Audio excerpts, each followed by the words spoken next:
They're kind of apathetic, lazy, unserious. There have been around 40 paper leaks in the last 10 years. 40 across examinations. My millennial mind was like, kitna hi change karo. I will myself keep asking questions till I hear the answer. We have the potential, the intelligence, the manpower, the brains, the love to be something special. This is a weird conversation. We've gone down a rabbit. Sorry. भैया कुछ तो information दो कि जाएंगे तो पिटेंगे क्या? They've come now, even if it's for a reel. They've rocked up, right? They weren't scared. Gen Z wants answers. We always want answers. So there was a whole line of police officers, and I just stood there. I got so scared. I think the algorithm is not as democratic as you think it is. My worry is that social media is replacing journalism. If we are trusting the traditional journalism, it is not journalism anymore. What feels authentic today and what feels real is when observation, fact, and feeling collide. This memification of the news is also like it's blown my mind. You really are an old person. The hope in this protest woke me up. So listen to us, try to address the issues, talk to us directly, not in a one-way format. It's done, bro. Sonam, it's done.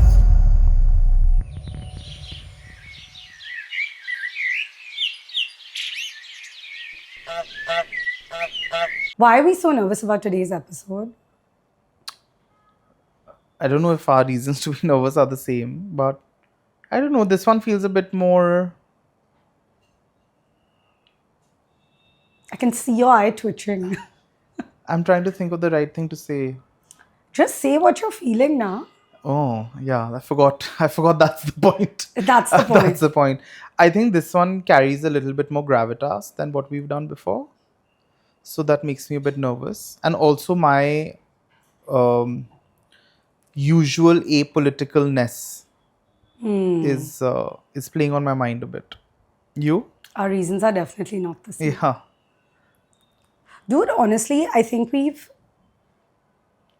all kind of been raised, and I'm talking about the millennials, and I was really thinking about myself, that when we see someone coming after the government, or like when we see someone talking like very openly about politics, we have a certain kind of image of that kind of person.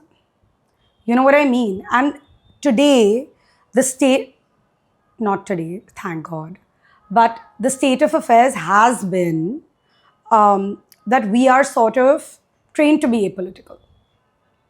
That's a safe space. Hey guys, what's up? I'm Arjun. I'm Sandhini. We're having a bit of a touchy episode today.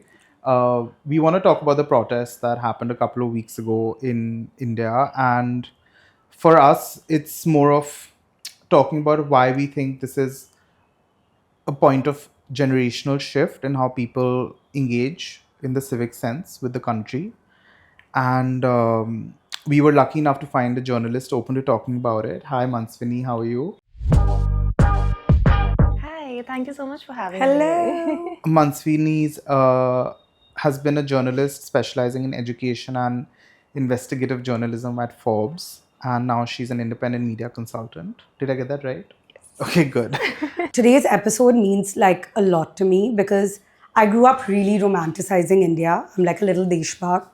And my route to my school, which is 5 minutes from Jantar Mantar, was literally crossing all these like super historic, like the India Gate and Hyderabad House, and just every single day going to school through that commute would just remind me of like the beauty of India, whatever. It's like, it's surreal. That area of the country is surreal.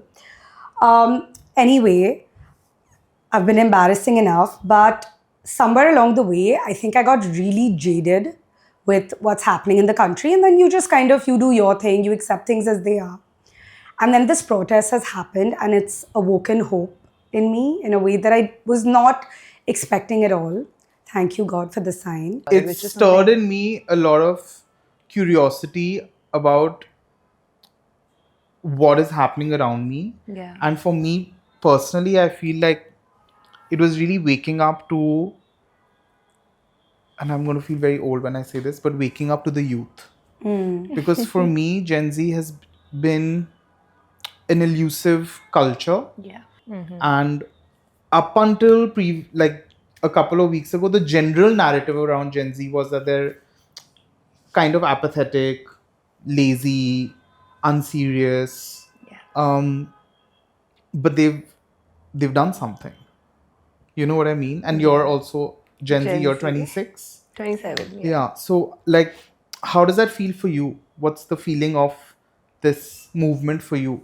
I have absolutely loved it. I genuinely didn't think when the protests erupted that it would lead to anything. But then when Sonam Wangchuk joined in and when kind of CJP mobilized into entire movement and how the youth kind of came out on the roads, the way it has become such a big cultural moment that we'll Yeah. remember forever. Like we will have, our kids and we'll tell them, your parents fought for this, we stood for this because we believed in this. That's insane. Yeah, I want to completely. ask, but I just want to for me, I want to understand the genesis of the movement. Yeah. I'm using that word Yeah, loosely, yeah. but what about this particular leak triggered this sequence of events? Yeah. Both from a journalist point of view, because you must have Yeah. some, because there have been leaks before. Exactly. So there have been around 40 paper leaks in the last 10 years. 40 across examinations. That's just a big number.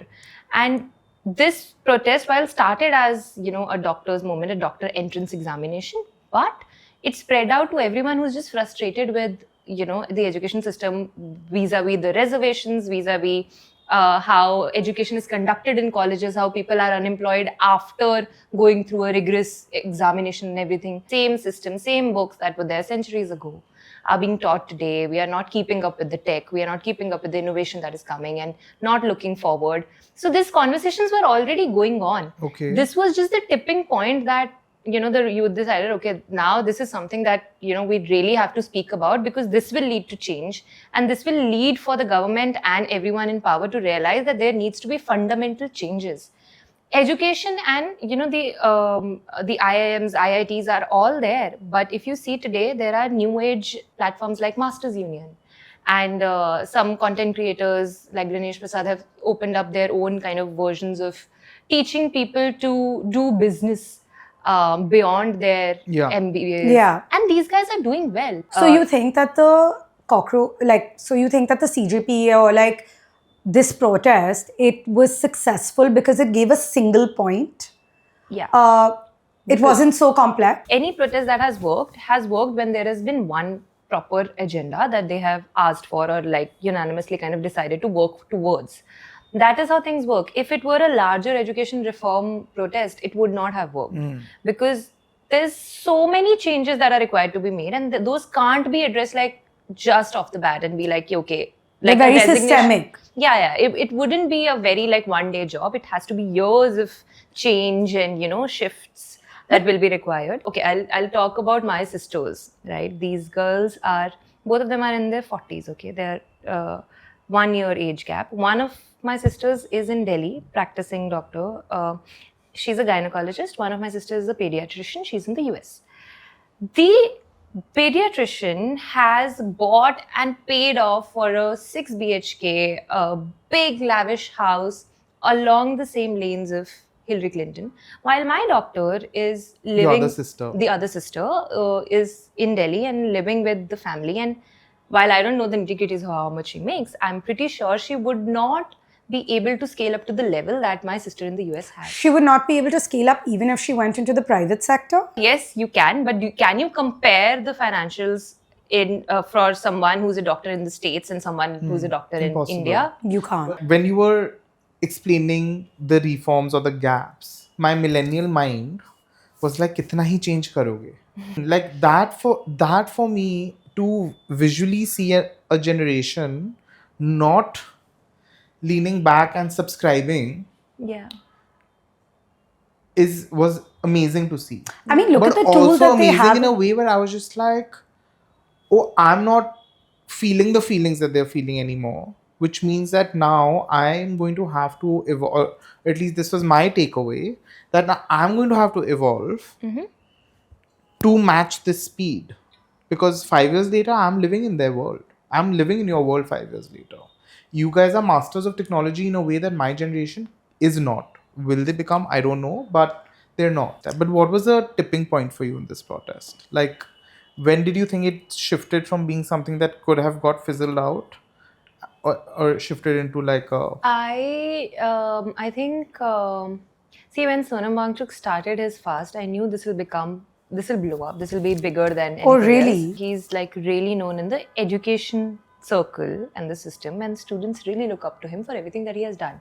He's been a very renowned person beyond all of this, and he has done a lot for the country in Ladakh.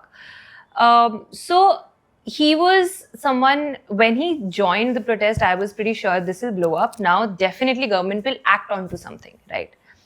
But when the march, what happened on 20th of July was something that for me was like, if the government doesn't give accountability, I will myself keep asking questions till I hear the answer. The police brutality. Yes, that was insane.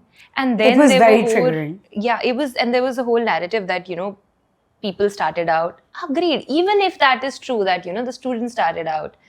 There are 2 points that people, for the police brutality, who are arguing for them, are making. 2 points. One is that people started out, they were the ones who were jumping barricades, and the other is that they started the stone pelting.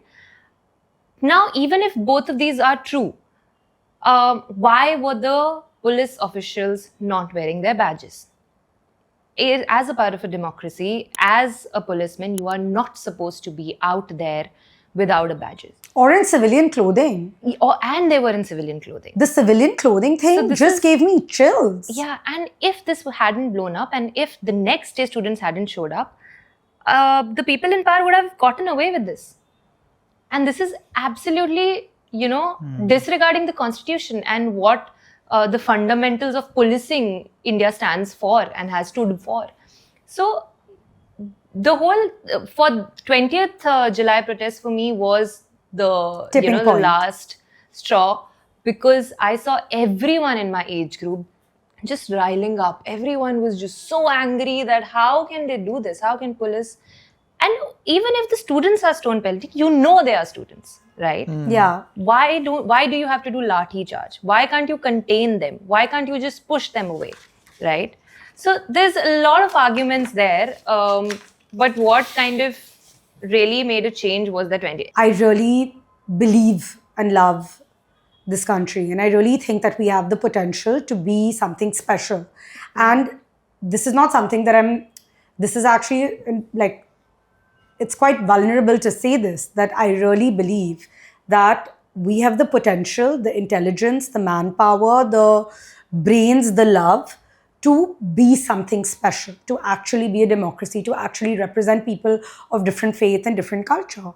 And I do think that we're a little bit better than everybody else. 100% So when I saw, I knew that the government would, I always felt this was a win-win situation for the government to actually govern and give accountability. And my post on the morning off was that I'm so hopeful, because I really believed that everyone is going to hold hands and dance off into the sunset. And then, because we were on this 24-hour news cycle on socials, when the first images started coming out, I don't think I've slept for 24 hours. I was feeling sick. I've had a total panic attack. And then when I went to the protest, I was really scared. I had called up some ex-cop somewhere, something. I'm like, bhaiya, kuch to information do, ki jayenge to pitenge kya? Because I was really scared that I'm going to be beaten. And the guy was like, please don't go. Everyone has been deployed. It's going to be scary as shit. But I was like, cool, it doesn't matter. I got into the car, called up a friend of mine. I'm like, you're going, I'm coming with you. Delhi or Bombay? Bombay. The minute, like something, I don't know what the girl said. I got really scared. I started walking away, saying that I'll either view from a distance or I'm literally going to go home. I don't think it mere se hoga. Like, mere do chote bachche hai. You know what I mean? Like, it just felt really scary. And I saw a bunch of these cops running. After 5 minutes, I bump into like these two animal doctors. They were vets. And there was a vet hospital there. And they were like, what happened? You're not going? I said, no, I'm feeling very scared. They're like, even we were feeling scared. So we came and stood here. And then they're like, chal, let's go together. And then we walked back. And I don't know what came in me. I saw the cops were also being really chill. Suddenly, it's more and more people started coming. So it wasn't like, it didn't feel unequal or us against them. More and more people started coming. And it just made me feel so good and so confident. And I was like, chal ya, whatever happens, at least I came and I stood here. And then to go to Jantar Mantar was again insane because, like I said, that was my commute to school. And I went with all my school friends. I went with my friend's mom, who's 60 something. Yeah. Yeah. And it was quite amazing. People from all over the country, and with Jantar Mantar, people from all over the country have come. Yeah. I saw these two girls. One was a makeup artist, just graduated, another one, and I have the photo doing jhadu. I'm like, even if they've come for 5 minutes, they've come now, even if it's for a reel. They've rocked up, right? They weren't scared. Yeah. Any protest is always, the ultimate resolution that people have to take when they have tried ways to go, tried the legal ways or the right ways to go through the system to get what they want. And when they are unable to get that, that is when protests break out. Protests essentially are something that happens when you require a fundamental change into system that isn't existing. So, and that change is big enough for the masses to come together to want a structural change. So any protest till date that have happened have been the last point. Usse pehle there's been like months or years of struggle that people have gone through. And when one thing happens that just like, tips them off and they are like, okay, this is about it. We have to kind of do something. We want a structural change. Now, this particular protest is very interesting case study in all the protests that I have seen. I only have personally witnessed 2 protests, which is the farmer protest and this. But Which you covered in Punjab. Which I covered in Punjab. Amazing. I was a fresh journalist there. I covered that. It was very different from this. But of all the protests in history that I've seen, this one was, to my personal understanding, the quickest resolution that we have gotten by a protest because... But look at the numbers of people that showed up. That is why. And how did that happen? Because of social media. Yeah. I think that Gen Z as a youth entered adulthood with a lot of things to be angry about. You guys had seen a pandemic. You guys were seeing crazy unemployment. You guys are So many wars. You guys are seeing a broken political system, cultural system, not just in India, across the world. There is uncertainty about technology. You studied mass media, tomorrow AI has come taken away all your jobs, right? Yeah. So there is this like you said, there is already an ongoing outrage simmering. Yeah. And it just needs a point of nexus. But this has definitely brought out the old optimist. Because we've become a little cynical. And now I think Gen Z started off cynics, but now they're becoming activists. It's Gen a very... Z wants answers. We always want answers. No, I love the activism. I think millennials have also held hands and kumbayad with you guys now. For me, the internet, like every old man, internet is entertainment. Abhi bhi. Yeah. You guys live on the internet. Yeah. Your primary... starts with your primary Instagram. source. And it's very interesting psychologically, I was reading, because you guys are consuming news, fashion, culture, and all other genres of content, highbrow, lowbrow, you're consuming it at the same frequency. It's taken the stress out of engaging with politics and business out of it. Yeah. Because it's a one-note stop experience. shop for everything. Yeah. So there's an ease, whereas for us, politics was work. Yeah. It was an intellectual endeavor. But tell me, based on what you've just said, so I count myself as a foot soldier, bottom of the barrel, saw a lot of memes, decide to join. When I went to the protest in Jantar Mantar, I saw a lot of volunteers. Right? They were standing. It was very organized. You know that one of the things that's really unique about this protest is that at one point, the cops stopped checking people. Right? So, volunteers of the protest have come together, have made queues, which people are standing in very calmly. No dhakka mukki. Yeah. There are metal detectors and there are people checking the bag. Also, as a woman, to be at this protest. Usually when it's very crowded, you immediately become uncomfortable as a woman. I think a lot of women showed up at this protest because someone had thought about female-only bathrooms. Women had a separate line, they could go ahead. There was no pushing, there was no pulling. I attended 3 protests in Bombay. When I went for my first protest, I was supposed to be joined by my team because we were going to report. But I went early because I wanted to first be a participant and then cover later. So when I went, I was alone and I was a little intimidated because by that time things had flared up so much and my parents were very scared because they were back in Punjab and they were a little like, if something happens, if you're taken to the jail, who will come, who will help? I don't have family here, so to say. So it becomes a little, and they were also scared. So I was getting more scared, but I was like, I mean, I'm going for a cause I believe in, so I'll go. The minute I came out of the metro, because roads were pretty jammed, came out of the metro, there was a whole line of police officers. And I just stood there. I got so scared. I'm like, have they blocked the exit so that, we can't join the protest? Because I saw the protest going right behind them. And there was like literal palpitation and scare on my face. And the police guys realized. And one of the ladies came. She's like, aapko protest join jana hai? So I kind of scared, say SS. I was just like, yeah. I didn't say yes or no. I was just something like this. And then she's like, please go. Just make it peaceful, please go. Then I was part of it and then it felt so surreal to be there. And you feel alive in a way that you can't explain. The energy is electric. Epic. Yeah. And by having, so in conclusion, the foot soldiers have all rocked up just on feeling.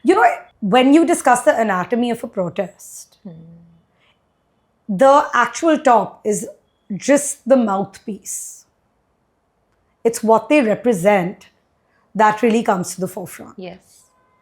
And to create that kind of belief was really incredible. So many people from around the country have donated that video of the Swiggy rider saying ki there's enough food here. When I sent food, the Swiggy guy called me, he's like, Didi, aap kahan ho? I'm like, bhaiya, main Bombay mein hu. Aap kisi ko bhi baat do, par police वालों को मत देना. I said it. I said, please, बच्चों को देना. बहुत दूर दूर से आए हैं. But even as a lay person, when you watch like, and thank you algorithm, it gave us the algorithm was the most democratic part about this protest, right? Because it was giving everyone a slice of life, like even the really old that are very well trained to be defensive, a good idea I end to end. disagree with that a little bit. I think the algorithm is not as democratic as you think it is. I think it keeps us in information bubbles. Yes. And in this particular case, there was a clear right and a clear wrong. But even people like my, even in my family, they were getting to watch, like the elders in my family were getting to watch because what we were watching. This particular event didn't have that many layers. No? There was just two perspectives, right and wrong. I mean, really, especially when the police brutality started, either you agree with the police hitting them or you don't agree with them. So, but I'm saying when you talk about like a bubble, I think using it as, which my worry is that social media is replacing journalism. And I think that the risk there is that journalism, it can be inefficient, it can be sometimes compromised, but it's researched at the base level. So as a journalist, how do you feel about this? Very interesting topic. My favorite topic to talk about with all my peer journalists and content creators. So journalism essentially will always remain, but it will take shape. If we are trusting the traditional journalism, it is not journalism anymore, right? It is more of an entertainment. It is more of a discourse that suits the narrative of the owners of those channels. So that's traditional journalism. Again, then it becomes content creation. If you don't give a balanced approach, journalism in a sense is about giving a very balanced approach about every side. But that's completely shifted, right? That's completely shifted. So it's a new age where people want the journalists today to present and also give their point of view because they feel that these guys are well read. So the opinion that they have made must be based on facts, so they want to follow them. But that is not how journalism should work. For that matter, even the really renowned journalist today, like a Faye, admits that she ends up, talking about her opinion while she should not be doing that because she's a journalist and she tries really hard to stick to the facts and figures. But people want her opinion because they'll form the opinion basis that, because they'll see that she's well But the informed thing and is, well-read. what feels authentic today and what feels real is when observation, fact, and feeling collide. So when you watch a reel where it's not the viewer deciding, it's the comment section, firstly. Because the minute you go into the comments, you'll immediately know where this has landed, what nerve it has touched. And then when you look at, when I was watching some of these videos, whether it was, the stories, the kind of perspective that the lens, the voice, the face was, talking about, you got to experience that slice of life live. And you got to keep on scrolling. So I can imagine that it's going to change journalism, because now when firstly, facts are not facts when you even look at big media, right? We all know that. You look at... So that's what I'm saying. So essentially journalism is taking shape, and the lines between content creator and journalist are getting blurred.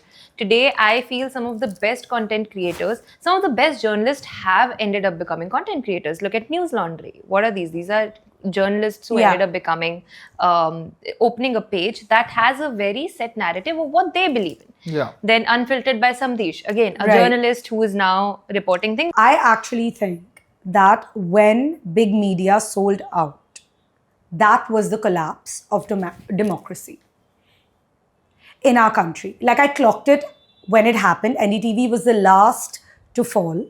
And there are a lot of reels right now that are coming out. A former NDTV journalist, I actually saw one today, and I can link it here, where he says that the minute they were bought out, core teams, editorial teams, what's going to come on the ticker began to change.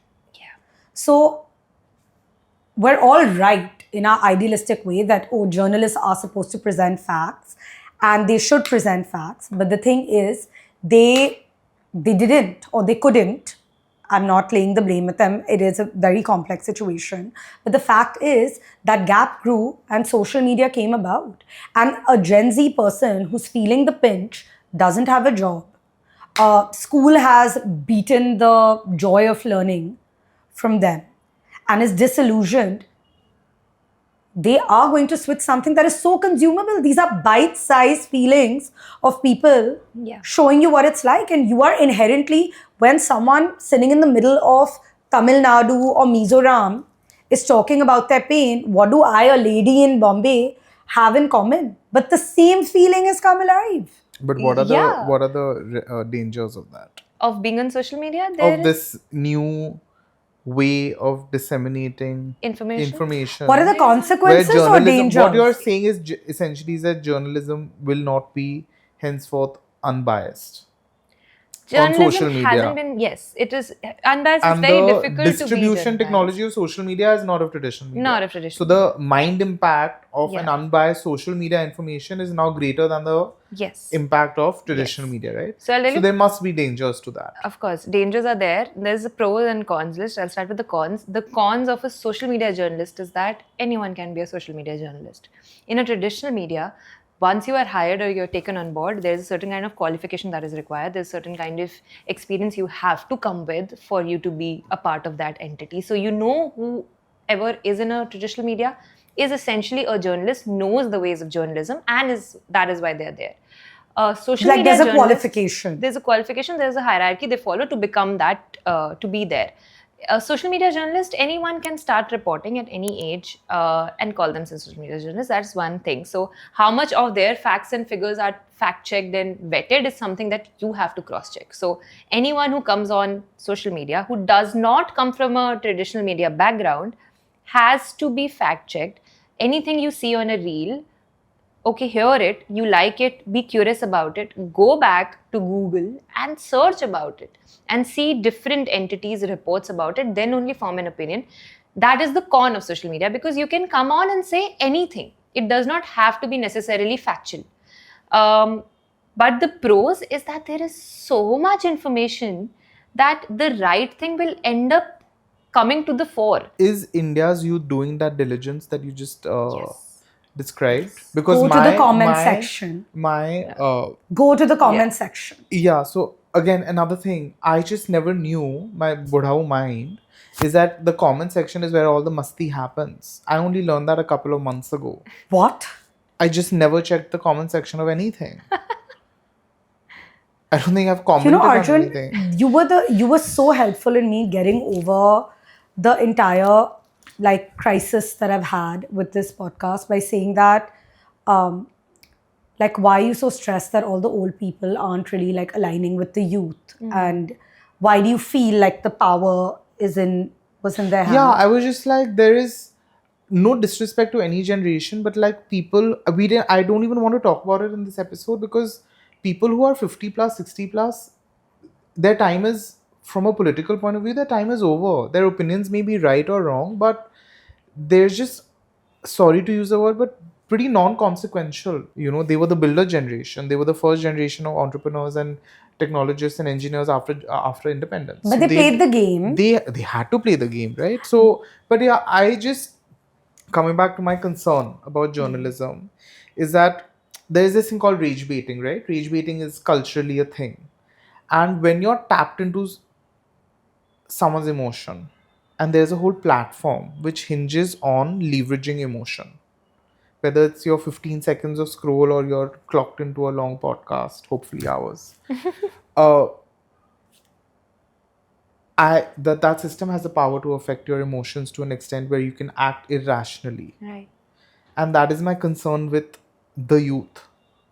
That will they be doing the due diligence today? Again, in this case, in this protest, fairly clear right and wrong, very little manipulation of facts, because it was happening on the streets. There was nothing going on. There were no meetings going on behind closed doors that people wanted to learn about. But in other large events, how does this play out, where you can so easily be incited to collect, to act without doing research or thinking? So, see, I would say that, in my personal opinion, I feel that this generation is the most educated one of the ones before, because the access to education has been, has gone, deeper into the country than before. So I want to believe that this generation is, hands down, this generation is very curious. Hands down, we ask questions. We will not, we will form our own opinion. We will have our own kind of way of thinking and operation, and we will not go by the set patterns of the life that our elders have lived, right? But would they do the due diligence is again very subjective. This thought that keeps coming in again and again to me about this protest, and when we looked at the manifesto of the CJP, right, it said that all lazy people come together, and that word lazy is a weird little trigger, either for me or the millennials, I don't know, but definitely for me, because when the millennials first started using technology and first started doing things in a more technically efficient way, there was this use of the word lazy. तुम लोग तो बैठ के एक button दबा देते हो, तुम लोग तो टीवी देखते रहते हो, so because the generation above didn't receive it at the same age as us. Right. Your generation and the Gen Z didn't do that.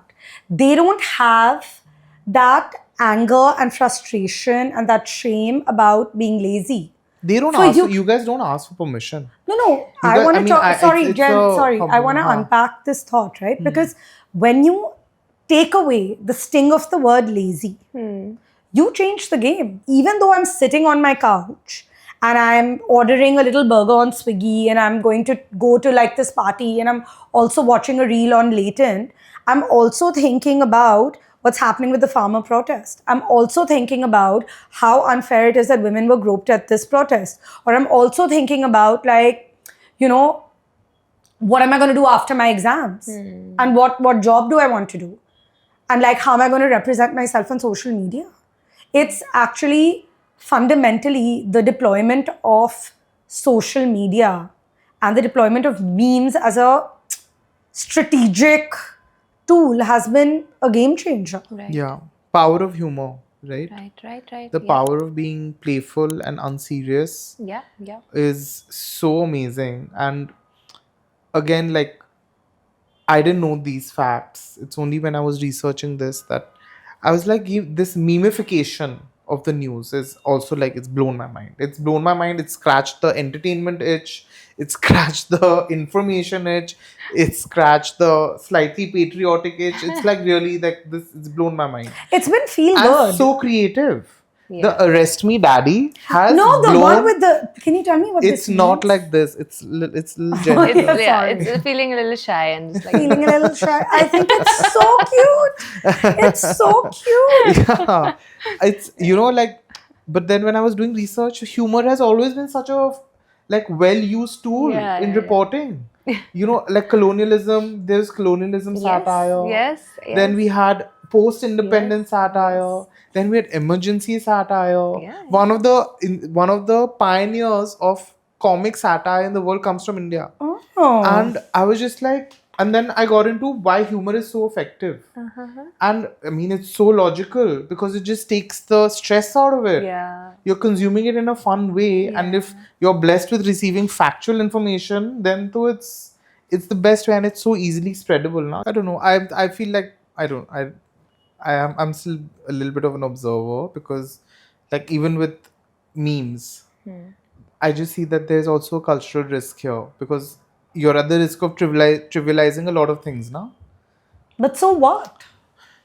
I don't No, know. no, I don't know. that I would makes love a sense. perspective on No, that. but I that asked It's you. an Yeah, abstract yeah. worry I have, but Yeah. But I I don't asked you, know so what what? it's Yeah, founded. Yeah. what are the consequences of this? Yeah. So, trivializing something, so this issue was something that could be dealt with humor, but not all the issues on earth are something like that. For example, I can only compare with the farmers one because I was there.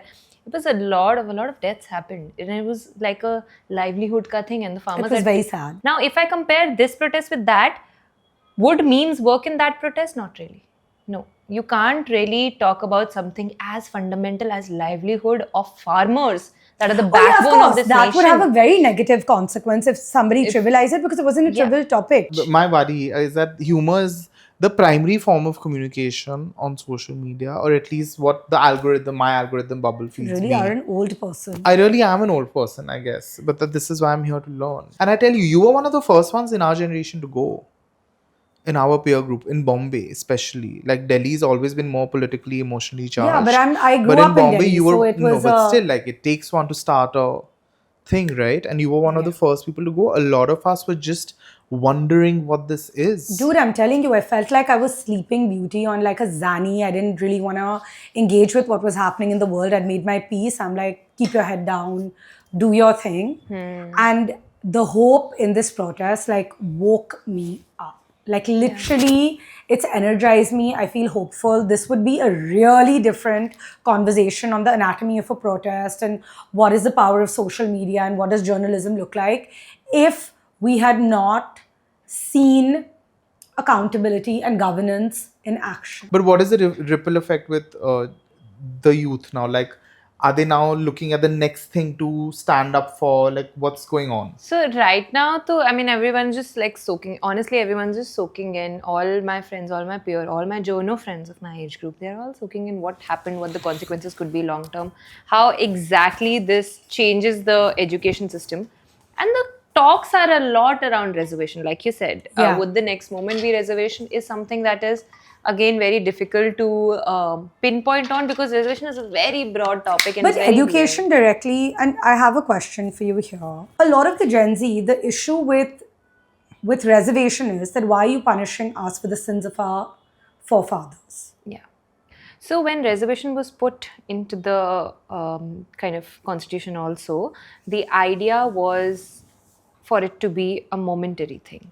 Ambedkar spoke of it. Two things he spoke about, that it should be like as the generations evolve, as years pass on, the number of reservation needs to evolve, but it has that very fact has fallen on the negative side because every political party has used it to their advantage. The majority of the population belongs to the OBC, ST, SC and other backward classes that get the reservation.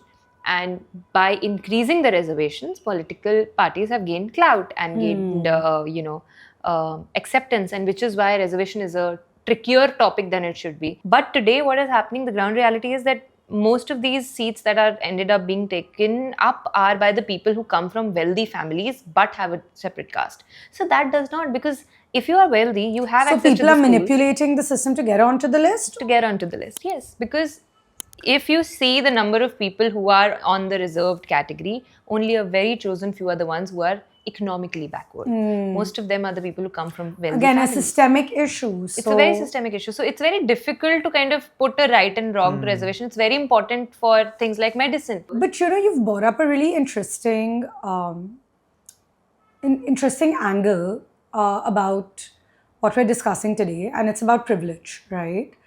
I know a lot of people who felt that because it wasn't really impacting them directly, whether they were Gen Z or whether they were millennials, etc., that they're not going to be a part of it because they felt that their privilege was preventing them from speaking up and speaking out about it. Do you think that? What do you think about that? I think in this particular protest, privilege is what brought about the change. It was a lot of privileged people talking about it on social media, talking about the facts and figures, what has happened in the past, how we need for this to happen to want to bring about a change. And if it weren't for the privileged people coming to the fore and talking about it, I don't think it would have been this fast track. Shout out to all the Delhi Gymkhana members. Shout out to you guys. Wow. Shout out to you guys for coming down and like being a part of it. I really struggled with it. I didn't physically go to the protest. But this was really interesting to me because for millennials, matlab, we don't know. We're like very much in the middle. A lot of us are observers, though we haven't really explained why we have chosen observation as our role. I really want to know. I haven't I? You understood it? Yeah. No, it's a very logical choice to be an observer as well. You don't agree with it. Absolutely. But she's been itching to fight with me since the protest. This is like an ideological divide. Like I couldn't hang out with She's him. been itching to fight with me. I am actually very happy that he took that stance instead of blindly falling in the protest if he was not 1,000% sure of it. That is what democracy should be. Instead of blindly falling into something that the people around you believe and they are doing, so I have to do. That is something that we have to break out of. So, but you have enough education, privilege, internet accessibility. It was me choosing my physical boundaries more than my ideological boundaries. It's not like I was at all confused about what I want the outcome to be and whose team I'm rooting for. That was not in question at all. No, I'm really happy with it also. I totally accept it. I mean, I was surrounded by people like that. It's sure. Would it have been a great thing to share with you? Yeah. But coming back to would we want what kind of protests we should look forward to, I really hope protests are the last thing that we come down to. Protest is basically a lot of power, a lot of physically being somewhere, demanding, asking for things again and again and things that aren't the most pleasant, in ways that aren't the most pleasant. So protest is the last thing that people come to. And I really hope that we don't have to get to a protest, and that when we ask questions, those are answered without us having to go on hunger strike and without us having to take on the roads and be lathi charged. Yeah. So the change that I would expect the government to make is listen to us first, because there's a lot of concerns that are not paid heed of. So listen to us, try to address the issues, talk to us directly, not in a one-way format, but like have a conversation with us. A discourse. Which I think that they are making an effort to. But more along these lines is needed and more action is needed. We are done having governments, any party being there, just being known for corruption. Just words. You're done with words. There needs to be more one mistake, like I feel my generation truly made, is that not enough of us got into politics. Yeah, I agree with you. We were so jaded.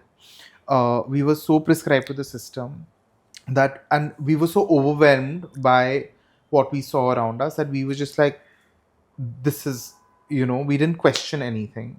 enough. Yeah. Also, And reservation the came about political when we were system older. Was Women's reservation. was taught to us when we had civics. I don't know. Did you have civics in school? Yeah. My school was state board, right? I was a state board school in Bombay. So civics. I remember that government structure diagram that they show you so clearly. I was just like, this is math.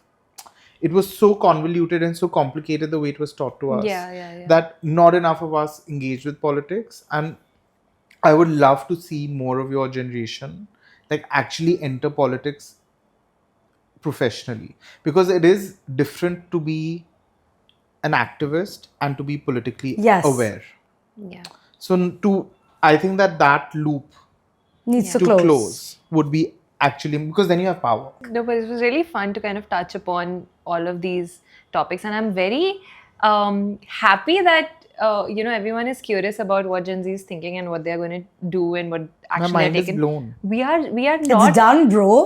we are just Sonam, it's used done. to not. We are considered so unserious in life that now that the focus is all on us, right? It just is very nice to see that people are realizing, okay, that we also have some brain. I'm too very happy. I'm passing on the baton very happily. I'm like, please let me sit in the passenger seat. This is my time to Mujhe be a bhi saath le jao, Miss- bhaiya. I think that AI and social media is going to take us to lands unseen. If we use it, and by we, I mean the young, the youth of this country that are going to live here and are going to enjoy its resources and are going to be responsible to passing it down to our children. If we deploy this intelligently, emotionally, stably, without going off the rails, then I think that India has a really, really like shining future. The government has a golden opportunity to make sure the baton is passed, the right things are being done. So this protest was, I said this in the middle of the episode, a really good sign, a really healthy sign. Democracy is alive and kicking.